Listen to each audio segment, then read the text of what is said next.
De parte de Chemical, agradecemos su compañía el día de hoy. Chemical es una empresa costarricense con más de 30 años de experiencia en el mercado. Desarrollamos y ofrecemos soluciones integrales de limpieza y desinfección en la industria de alimentos y bebidas, institucional y pecuaria. El webinar titulado ¿Sabe cómo verificar la eficiencia de su sistema SIP? Está a cargo de los ingenieros César Fallas y Mario Araya, ambos químicos. César Fallas es químico de la Universidad de Costa Rica con 10 años de experiencia implementando y optimizando procesos de limpieza y desinfección. Cuenta con amplia experiencia en la mejora de sistemas de lavado en la industria de lácteos, bebidas carbonatadas, no carbonatadas, colados, aderezos y salsas.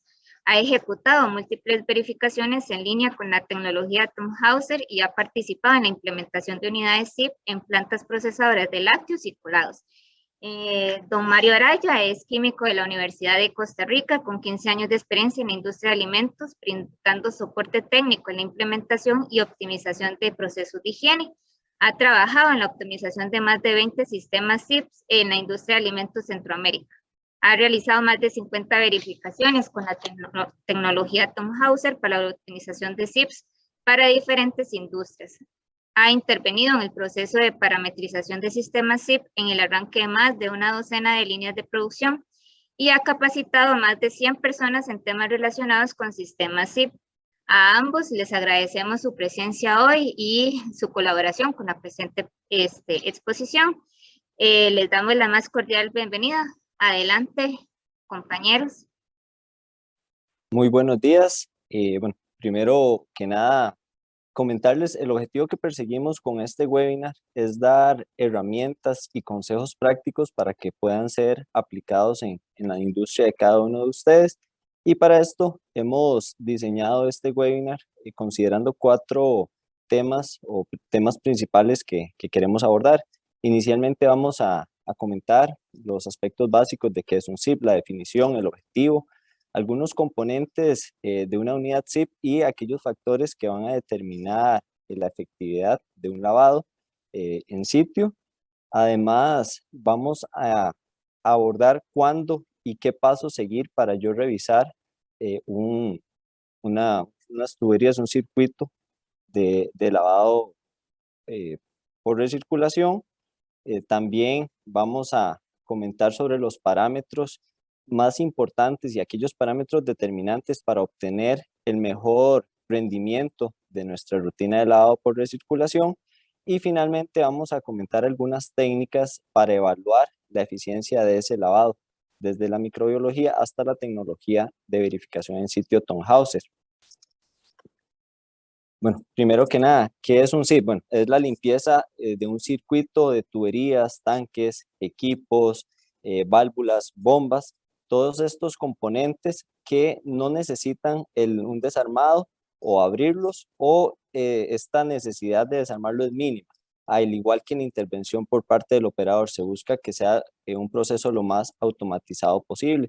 Todo esto utilizando una disolución de lavado a una concentración, temperatura y una velocidad lineal óptimas, siempre en un tiempo determinado. Los componentes principales de un sistema SIP, y aquí vale la pena recalcar, tenemos lo que es la técnica SIP o la técnica Clean in Place, que es esa técnica en la cual vamos a limpiar sin necesidad del desarme, tuberías y los tanques y demás componentes de un circuito. Sin embargo, también tenemos lo que conocemos una unidad SIP. Una unidad SIP es aquella unidad especializada y con la función particular a la hora de la limpieza. Ella es una unidad completamente independiente de la línea de producción y va a entrar en funcionamiento solo en las etapas de limpieza. Algunos componentes básicos de estas unidades SIP, bueno, tenemos el tanque en el número 1, muy importante la entrada de agua al tanque. Tenemos los sistemas de dosificación de productos químicos, la bomba de recirculación o la bomba de lavado, que también se le conoce. Es muy importante que sea una bomba centrífuga que me dé las condiciones de energía mecánica y turbulencias necesarias.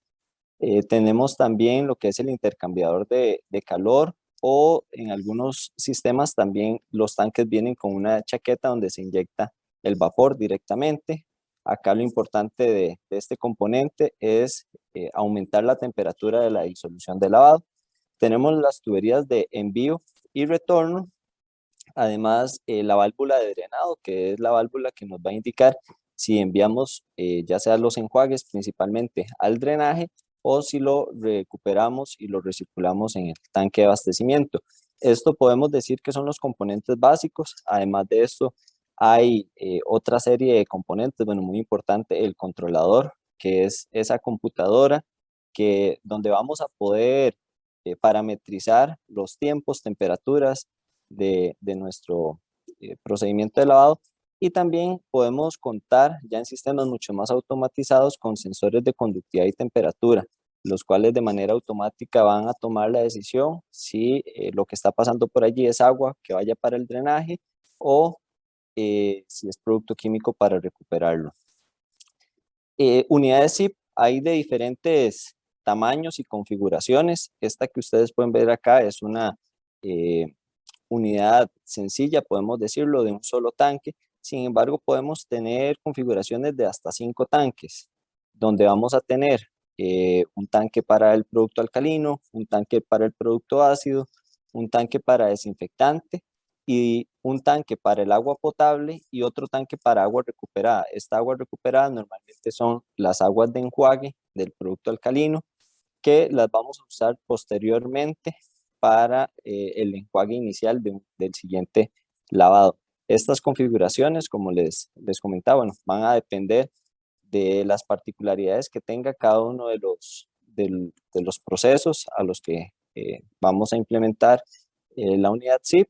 Y también podemos tener no solo una tubería de envío y una tubería de retorno, incluso podríamos tener múltiples tuberías de envío y retorno, igual dependiendo de la cantidad de líneas simultáneas que queramos lavar en un mismo momento.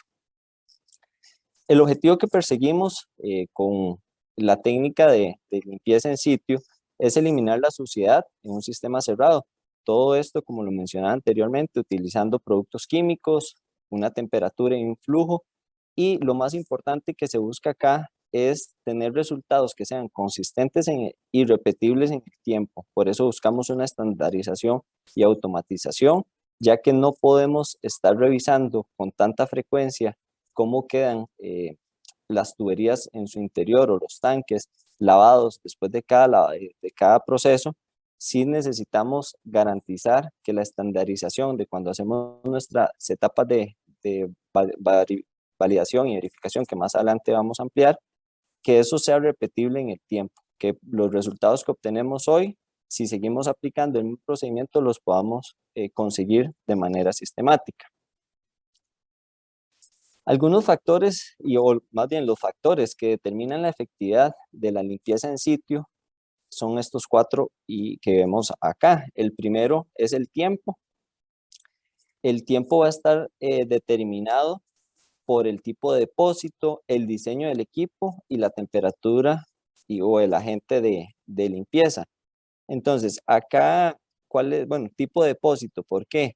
Va a depender mucho el tiempo de la recirculación, también del tiempo que se dure o la frecuencia con la que se laven las líneas. Hay líneas que se lavan una vez al día, después de 8 o 10 horas de producción. Hay otras líneas en las cuales se lavan después de 48 o hasta 60 horas de producción, o incluso hay líneas que se lavan varias veces al día. Entonces, todos estos factores de cuánto tiempo va a estar procesando o trabajando como tal la línea de producción va a depender del tiempo de recirculación, así también como los demás factores de concentración y temperatura.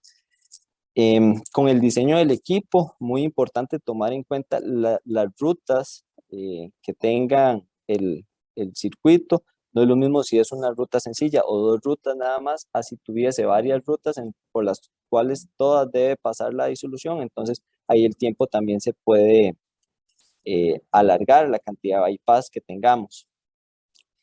Y la temperatura y el agente de limpieza, porque normalmente a una mayor temperatura el tiempo de recirculación tiende a ser menor, y igualmente a una mayor concentración el tiempo también tiende a ser menor.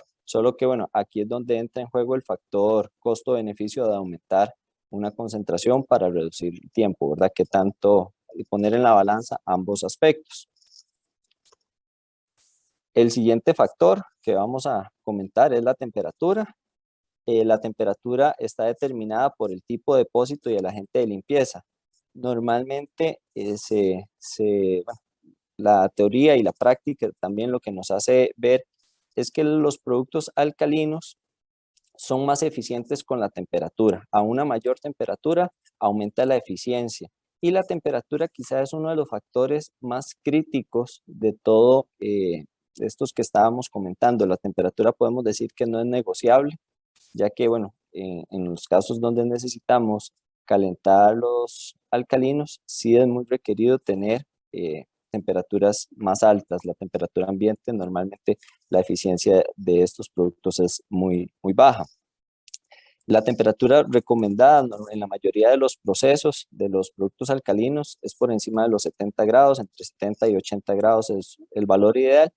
Y por su parte, los productos ácidos, no se ha visto que su eficiencia en la remoción de suciedad sea dependiente de la temperatura. Normalmente se trabaja a temperatura ambiente o unos 40 grados a lo sumo. Incluso elevar mucho la temperatura con los productos ácidos puede ocasionarnos algún problema en los materiales del circuito, principalmente en los empaques de las bombas y de las mismas tuberías. Entonces, por eso no es muy recomendado pasar de manera rutinaria el producto ácido, el limpiador ácido, a altas temperaturas. El siguiente factor es el producto químico, que, bueno, va a estar relacionado a la composición y la concentración que tenga, la efectividad y el costo, y el tipo de depósito y proceso. Esto, bueno, los productos alcalinos principalmente los vamos a recomendar cuando la suciedad que queremos remover es materia orgánica, llámese azúcares, grasas o proteínas principalmente. El componente activo que normalmente se utiliza en los productos alcalinos es el hidróxido de sodio. Por su parte, en los productos ácidos los vamos a utilizar principalmente en aquellos procesos donde queremos quitar suciedad mineral o incrustaciones minerales.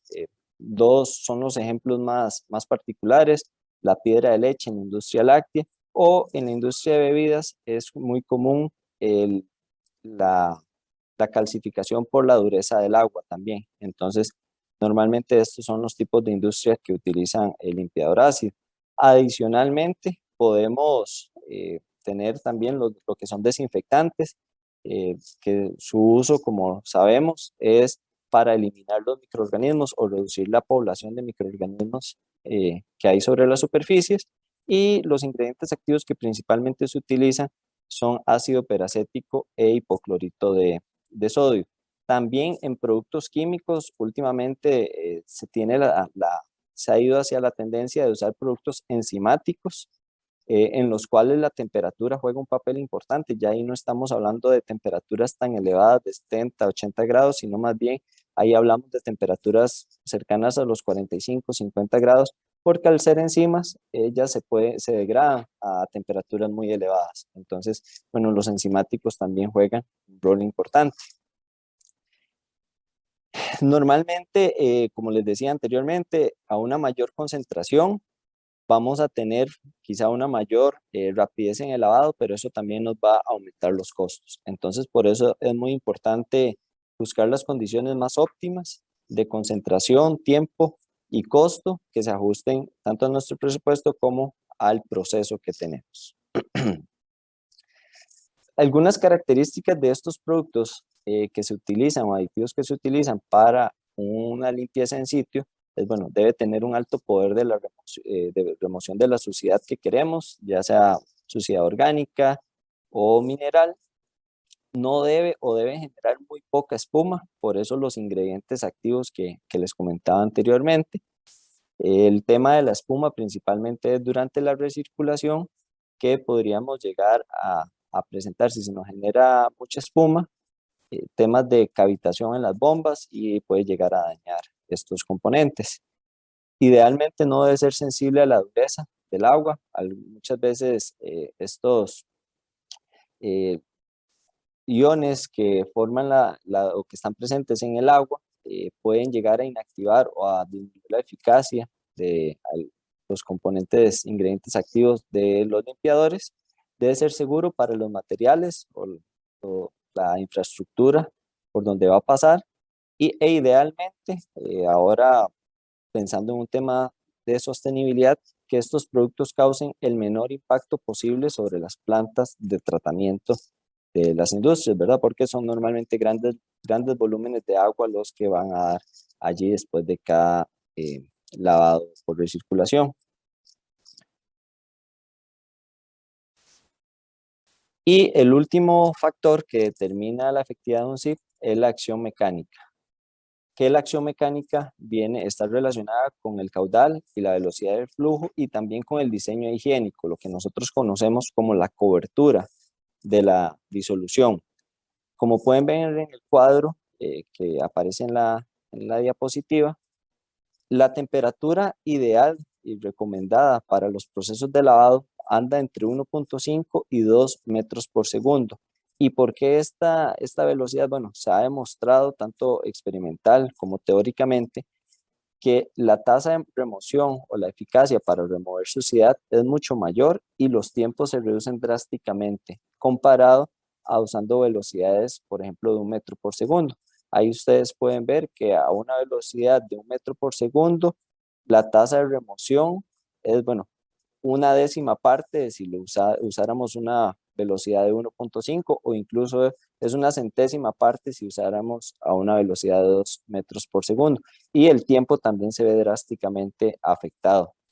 Si usáramos a una velocidad baja, no recomendada, podríamos aumentar hasta en 100 veces la duración de nuestra recirculación para obtener un resultado aceptable. Ahora pasamos a la etapa del diagnóstico, que acá es cuando debemos revisar nuestro sistema SIP. Bueno, normalmente son estos dos primeros aspectos que nos encienden las alarmas cuando tenemos problemas de calidad de producto, problemas, por ejemplo, como vida útil, cuando hay presencia de patógenos o incluso cuando tenemos partículas no deseadas en el producto final, también cuando tenemos problemas de inflados, por ejemplo. Eh, Esto es uno de los principales indicadores al día de hoy cuando nos indican, bueno, necesitamos revisar el sistema de lavado por recirculación. Muy importante cuando se hacen cambios en el diseño del circuito, ya sea que se agregan tramos de tuberías o que se adicionan componentes, tanques, bombas o demás en el circuito. Entonces es muy importante volver a revisar toda la unidad. Y lo más recomendado de manera proactiva es establecer un cronograma para que cada cierto tiempo, una vez cada 6 meses o una vez al año, de manera programada y coordinada se pueda revisar, hacer una revisión exhaustiva del sistema para garantizar de que los resultados se van a mantener en el tiempo. Algunos pasos o recomendaciones que les damos nosotros para hacer el diagnóstico de su sistema SIP es, bueno, primero que nada y el más importante quizá de todo esto es entender a profundidad el circuito. Hay que recordar que nosotros no podemos ver el 100% de las superficies por donde pasa ni el producto, ni el alimento, la bebida, ni el producto químico de limpieza. Entonces, sí debemos entender muy bien todo el circuito, cuáles son esas rutas, la apertura de válvulas e incluso la duración de cada ciclo, para así poder tener un conocimiento y un mayor criterio a la hora de determinar si se está cumpliendo o no con los parámetros requeridos.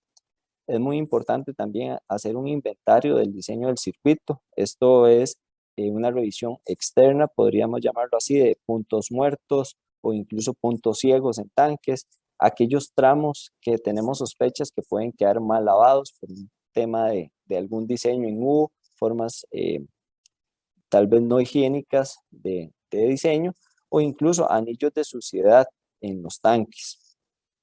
El siguiente paso es, bueno, ya identificamos puntos llamémoslo así, calientes o que podrían estar en el ojo ahí de la discusión de si están quedando bien o mal lavados. Bueno, el siguiente paso viene a ser desarmar aquellos tramos que se puedan hacer para detectar si efectivamente están quedando mal lavados. Muy importante el desarme de los spray balls. Los spray balls, al tener orificios tan pequeños, algunas veces tienden a obstruir. Entonces sí es muy importante desarmarlos de manera periódica para garantizar que la cobertura que van a tener en el tanque sea del 100%. Y muy importante también verificar los caudales en las tuberías, principalmente aquellas de mayor diámetro y en los tanques, para de esta manera determinar que la acción mecánica que estamos realizando en nuestro circuito es la adecuada. Otra herramienta que podemos usar para el diagnóstico de nuestro circuito es el uso de un boroscopio. Un boroscopio es una cámara que uno puede introducir en las tuberías y nos da una visión un poco más, más interna, más amplia de lo que podríamos hacer con la simple vista, ¿verdad? Y un foco. Entonces, aquí tenemos dos imágenes muy interesantes. Bueno, al lado izquierdo ustedes pueden ver, esta tubería es una tubería que no se lava en un zip, se lava de manera manual. Sin embargo, se utiliza un hisopo, como lo pueden ver allí, cuya punta está expuesta y al ser una punta de acero inoxidable, pues raya considerablemente la superficie interna. Entonces, todas estas rayas o rayaduras que se hacen en el interior del circuito, al final van a ser nichos de contaminación y podrían ahí formarse biofilms y, bueno, grandes colonias de microorganismos. Entonces, sí es muy importante tener, cuando aquellas tuberías que se laven, bueno, no solo tuberías, también equipos abiertos, tener mucho cuidado de las herramientas que se utilicen para los procesos de higiene, para evitar que más bien vayan a causar este tipo de daños en las superficies. Y al lado derecho, las imágenes que están ahí, lo que podemos ver es una soldadura no sanitaria, como la conocemos nosotros popularmente, es como un maní garapiñado, ¿verdad? Ahí no es lisa, no es higiénica y eso nos genera muchos también problemas de contaminación, ya que la turbulencia en esas zonas tiende a ser menor y la acumulación de suciedad más bien tiende a ser mayor. Entonces, bueno, en este momento le doy el pase a mi compañero Mario Araya para que él continúe con los siguientes temas. Muchas gracias. Buenos días, tengan todos. Muchas gracias por la atención de este webinar que hemos coordinado para ustedes. A continuación, yo les voy a hablar de la optimización. Hasta ahorita, hasta lo que les comentó César, estamos hablando de las operaciones mínimas y elementales para poder garantizar que no vamos a tener problemas en la calidad de nuestros productos o con la vida útil a raíz de un mal lavado. Sin embargo, una vez que nosotros llegamos a ese escenario, que es el más básico, pues nos interesaría también optimizar aquellas variables que nos permitan generar ahorros en recursos. Entonces, esa es la segunda fase que vendría después de que hayamos ya garantizado que la rutina de lavado que programamos y los parámetros que hemos evaluado en la primera parte pues están funcionando y nos están entregando una inocuidad tal que nos permitan una calidad deseada en los productos que se van a procesar o que se van a trasegar por esas líneas. Entonces ahora viene la parte en hilar un poco más fino, en ver cómo podemos optimizar este sistema o un sistema así.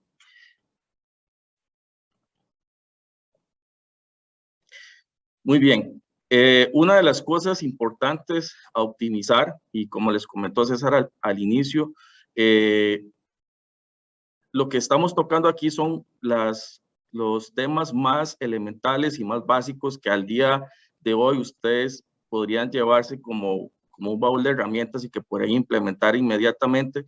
Hay una amplitud de detalles que también podrían entrar en el proceso de optimización. Sin embargo, lo que quisimos fue rescatar como lo más importante y las herramientas más básicas que quisiéramos entregarles para que desde el día de hoy las puedan implementar. Entonces, primero, una de ellas, como bien lo indican estos gráficos, es verificar los enjuagues. Y básicamente aquí lo que nos va a afectar son dos cosas, la cantidad de agua que vamos a utilizar, ¿verdad? Y esa optimización en esos enjuagues también nos va a hacer que podamos optimizar los tiempos de lavado. Entonces, como lo indica en ese gráfico, pues uno, por ejemplo, con el enjuague inicial, la forma fácil de verificar es evaluar cómo va apareciendo, cómo se va visualizando la disolución en el tiempo. Y eso se puede utilizar simplemente una inspección visual o podría ser un poco más, podemos utilizar la técnica de alguna técnica fotométrica donde podamos evaluar la turbidez de esa disolución de tal forma que nos permita poder llegar al tiempo óptimo en el que hemos removido esa suciedad. Es algo, vean que es algo bastante básico que al final, dependiendo de los caudales que estemos utilizando, para algunas industrias, unos minutos podrían ser varios cientos de litros de agua o miles de litros de agua. Y bueno, aquí la pregunta que uno se podría hacer, y bueno, ¿cuál sería el objetivo que me lleve a mí a analizar sobre estos temas? Pues recordemos que toda esa agua va a dar a los sistemas de tratamiento. Entonces, aunque esta agua vaya limpia y estemos tirando al drenaje agua limpia, eso va a formar parte del costo del tratamiento del cuerpo de agua que va a llegar a las plantas de tratamiento. Y por otro lado, también por un tema de sostenibilidad, porque también es un recurso que cada vez es más preciado ante la problemática que tenemos en el mundo entero sobre la parte del cambio climático, y definitivamente desde ya la industria está poniendo mucho interés en encontrar formas de poder utilizar de forma eficiente el agua. El otro tema es, hablamos de que la dosificación de los químicos, la podemos hacer dependiendo de la complejidad del sistema, podría ser de forma automática con sistemas que se van a encargar de dosificar en cantidad y en tiempo adecuado los químicos que se vayan a utilizar, o podríamos estar en la presencia de sistemas en donde el operario es el que tiene que decidir en qué momento agregar los químicos. Y ciertamente no es tan simple como pensar en que simplemente dosifiqué o agregué los químicos, sino también hay que entender cómo se comportan estos en el tiempo en la disolución de lavado mientras yo estoy recirculando. Entonces, por ejemplo, en esa gráfica que les exponemos a la derecha, en esas dos gráficas, podemos ver cómo se comporta desde el tiempo cero la concentración en la parte de arriba.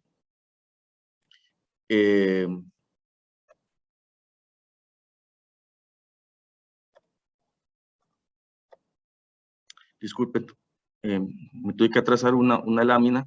En la primera gráfica es cómo se comporta la concentración en función del tiempo de un producto alcalino durante el tiempo de lavado alcalino, y en la segunda de un producto ácido. Entonces pueden ver que al inicio hay, bueno, y las barras que se marcan ahí horizontales son las concentraciones idóneas bajo las cuales yo debería estar lavando ese sistema. Entonces vean que las concentraciones reales, que son los puntos de esa curva, es un comportamiento muy errático. ¿Y eso qué ocurrió?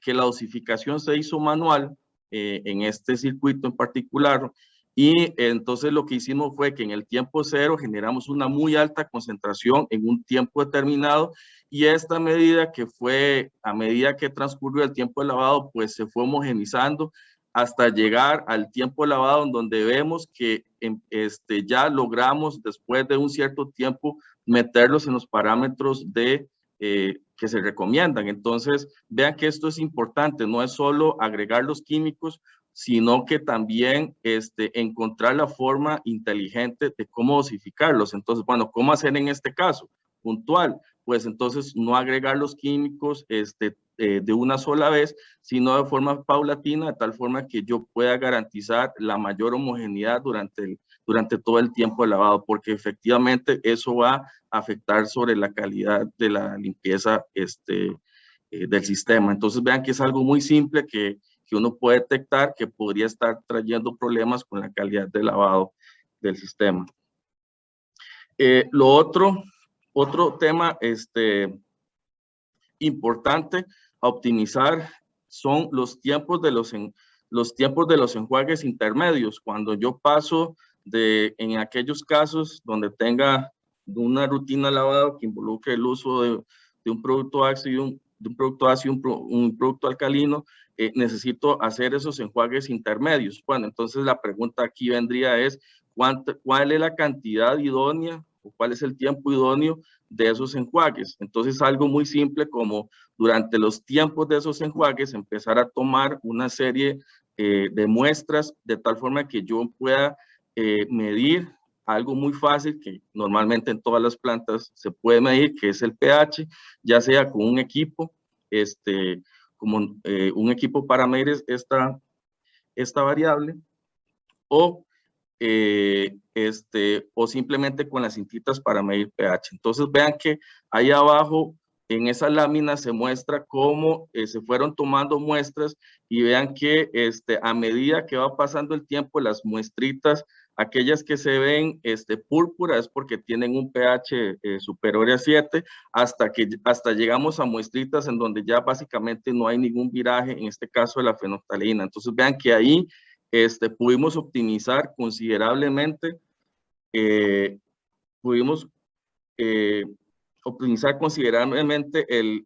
enjuague a partir de esta muestra. De ahí en adelante, que se traduce en tiempo, podríamos decir que ya llegamos a un enjuague óptimo. Entonces, véanla, que casi hay más muestras que no tienen color púrpura que las que sí lo tienen. Eso quiere decir que posiblemente más de la mitad del tiempo que había inicialmente el enjuague era innecesario. Entonces, imagínense cómo se traduce eso en tiempo, en recortar el tiempo de lavado y también la disminución del efluente que va a ser tratado en las plantas de tratamiento. Entonces, vean que son cosas muy básicas de identificar y de medir que nos van a traer grandes beneficios, no solo en la parte de los costos operativos, sino en la parte de sostenibilidad y por supuesto también lo que nosotros siempre le decimos a nuestros clientes, las plantas están hechas para producir, no para lavarlas.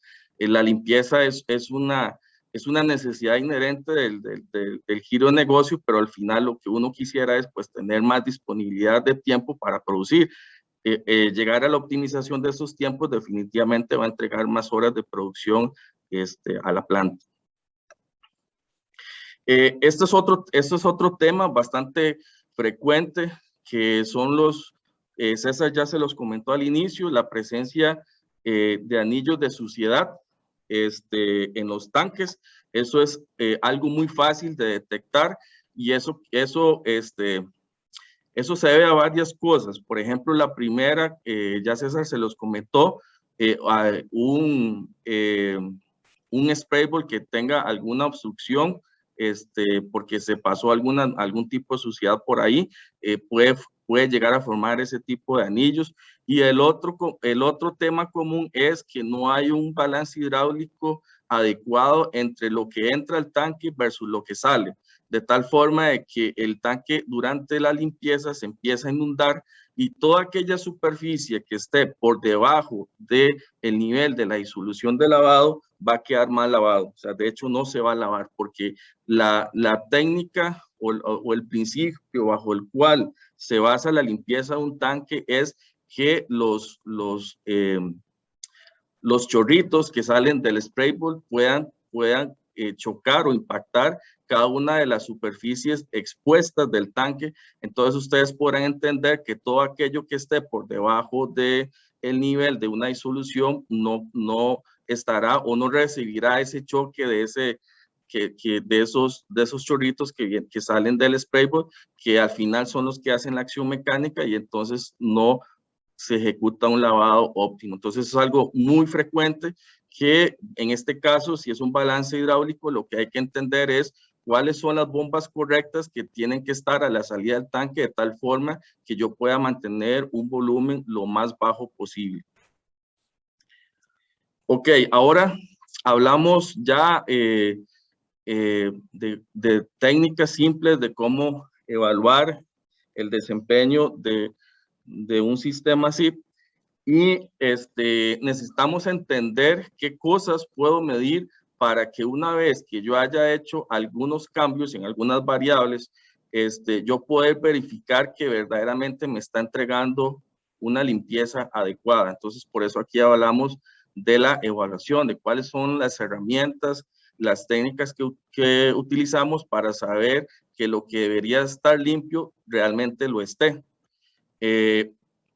Nosotros lo que ampliamente, o la técnica que ampliamente utilizamos para poder hacer este tipo de verificaciones es la tecnología Thomhauser, que es un químico más, es una disolución que en su estado natural es de color púrpura, como lo pueden ver en la lámina que les estamos mostrando, y esta disolución se trasiega como si fuera un químico más de limpieza por todas las tuberías, y esto se hace posterior al lavado del sistema con la rutina que nosotros hayamos propuesto, y lo que hace es, a medida que esta va transitando por todas las tuberías, se va encontrando con restos de materia orgánica que quedaron ahí, y eso hace que la disolución, al entrar en contacto con esta materia orgánica, empiece a cambiar de color,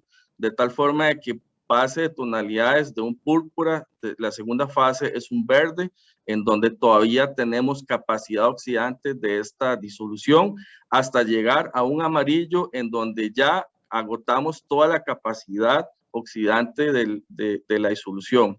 Entonces, bueno, primero es una herramienta muy útil de forma visual, porque, por ejemplo, si usted empieza a hacer una verificación de estas, si usted quiere evaluar si el circuito está limpio, y desde el primer momento que empieza a hacer la recirculación, que normalmente esto uno lo hace por 30 a 45 minutos de recirculación, si en los primeros minutos la disolución torna de una vez amarillo, quiere decir que el sistema estaba muy sucio y que todavía hay sospechas de que quedó suciedad presente en el sistema. Entonces quiere decir que realmente hubo algo, o el cambio que hicimos, o que hay un problema serio que nos indica que hay que hacer una revisión más profunda de qué está haciendo que quede tanta materia orgánica como para que me haya agotado toda la capacidad oxidante de esta disolución. Esa es la parte visual, la parte más práctica. La otra es que esos cambios de colores a mí me permiten poder cuantificar de forma más exacta, no cualitativa, cuál es la materia orgánica que quedó remanente en una tubería, en cualquier sistema de recirculación. ¿Y cuál es la ventaja de esto? Con respecto a las técnicas, por supuesto que también tenemos lo que es el ATP, y lo que tenemos la microbiología para evaluar no solo la parte de la limpieza, sino la microbiología. Lo que pasa es que con estas técnicas, pues vos tenés que decidir en qué áreas voy a muestrear, y no termina de ser una proyección, una extrapolación de lo que yo obtengo en ese lugar específico, y tratar de decir, bueno, esto es lo que está pasando en la totalidad de un sistema, cosa que no necesariamente es así. Mientras que con esta disolución la pasas exactamente por donde pasa el producto que se procesa en esa línea, y pasa exactamente por los lugares y los intersticios por donde pasa la disolución de lavado, y al final el resultado que obtengo verdaderamente me habla de la totalidad del sistema. Por eso es que su aplicación es tan amplia con respecto a las técnicas convencionales, que también se pueden complementar con esto. Entonces, ¿cómo funciona esto? Pues yo parto, cuando yo quiero optimizar un sistema, por ejemplo, digamos que yo quiero bajar la concentración del producto químico, porque vi que posiblemente puedo bajar algún porcentaje para disminuir los costos en la planta. Y entonces, bueno, yo necesito saber que una vez hecho ese cambio, no voy a ir en detrimento de la calidad de la limpieza del sistema. Entonces, con eso, tradicionalmente lo que hemos utilizado es microbiología ATP, pero ahora podemos, con esta tecnología, definir antes de hacer cualquier cambio, pasamos esta disolución, definimos cuánto es mi línea base, cuánto es la materia orgánica porque en cualquier sistema, por más optimizado que sea, siempre va a haber una cantidad mínima de materia orgánica que va a quedar ahí, por consiguiente siempre va a haber un viraje de esta disolución. Una vez yo obtenido esa línea base, en adelante puedo definir los cambios que yo desee y siempre poder verificar que mi objetivo sea que la calidad de la limpieza al final de cualquier variación que yo haga sea la línea base o menor, porque al final lo que no queremos es mejorar la calidad de higiene de mi sistema con cualquier cambio en cualquier variable que queramos, ya sea esta la concentración de los químicos, ya sea esta la temperatura, los tiempos de enjuague, todas las variables que hemos hablado a continuación.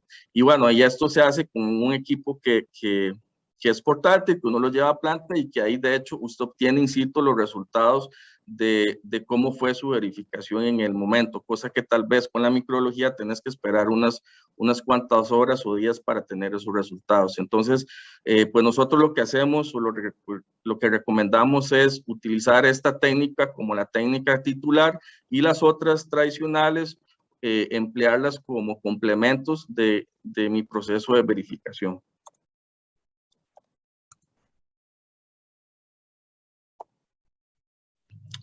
En esta lámina queremos ilustrarle cómo se ve una verificación.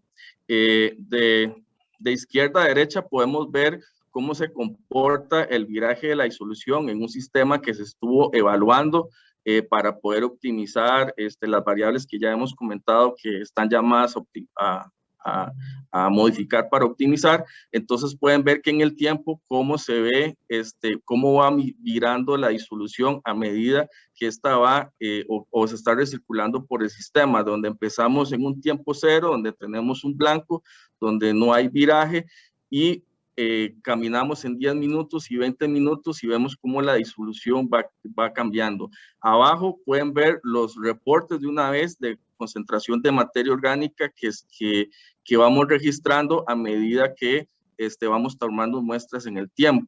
Y uno siempre lo que hace es, bueno, normalmente la última muestra es la que me va a decir cuánto es el contenido de materia orgánica y sobre esa es lo que tomamos decisión para entender si ese resultado es aceptable o no es aceptable con respecto a la línea base que yo definí antes de hacer cualquier modificación. Entonces vean que es una técnica muy visual donde uno desde los primeros minutos entiende si hay problemas o no, si es un sistema muy limpio, si entrega una calidad de limpieza muy alta o por el contrario, si hay problemas serios. Y por otro lado, eso yo también lo puedo cuantificar.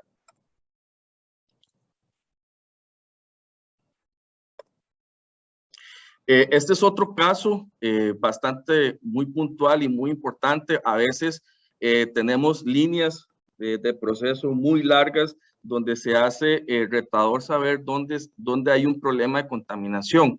Entonces, uno lo que puede hacer es que en estas líneas las inunda con esta disolución, las deja por un tiempo entre 30 o una hora de tiempo y lo que va haciendo es que va tomando muestras a lo largo de la línea de tal forma de que aquellos lugares donde me encuentre un viraje muy alto de la disolución, ahí voy a poder encerrar en lo largo de esa línea el posible problema que voy a tener. Entonces, por ejemplo, en esa lámina les está aclarando que aquí en los primeros dos tanques, pues tal vez no había ningún problema o un problema de contaminación porque vea que la disolución prácticamente no viró, pero a partir del tercer tanque y sobre todo en el último hubo un viraje mayor. Entonces, ¿de qué se trata esto? Que nos vamos a enfocar solo en aquellos lugares donde vimos que hubo un viraje muy fuerte de esa coloración. ¿Por qué? Porque en esos lugares nos encontramos mucha materia orgánica después de una limpieza.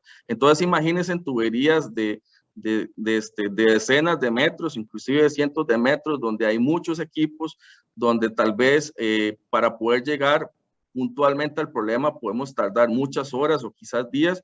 Con esto lo podemos hacer o podemos acortar y podemos focalizar los esfuerzos en tratar de resolver o encontrar el problema y resolverlo de forma rápida y oportuna. Finalmente, bueno, hemos hablado hay tres palabras que son importantes cuando estamos hablando de una optimización de un SIP. Estamos hablando primero de una validación, que hablamos de validación cuando tiene lugar, cuando estamos empezando de cero una línea, cuando yo estoy proponiendo por primera vez una rutina de lavado, entender que la combinación de químicos, de temperaturas y tiempos me van a entregar un resultado adecuado para que para poder producir de forma inocua y que estas condiciones sean reproducibles en el tiempo. Ahí es cuando yo hago una validación, cuando prácticamente estoy empezando de cero y yo defino cuáles son esas variables operativas para poder hacer una limpieza eficiente. Después el monitoreo yo escojo algunas de estas variables que son críticas para saber que estas se mantengan constantes en el tiempo y de una forma práctica y rápida poder decidir si el sistema está bajo control o no. Variables como cuál podría ser, bueno, la temperatura de los químicos es una, otra podría ser el caudal, si tenemos forma como medirlo, otra podría ser medir los tiempos de enjuague, que efectivamente al final del enjuague voy a hacer una medición rápida para ver cómo está el pH o para ver si la fenolftaleína viró, que es una forma muy, muy práctica. Son cosas rápidas que yo puedo mandar a una persona que me esté verificando eso en el tiempo.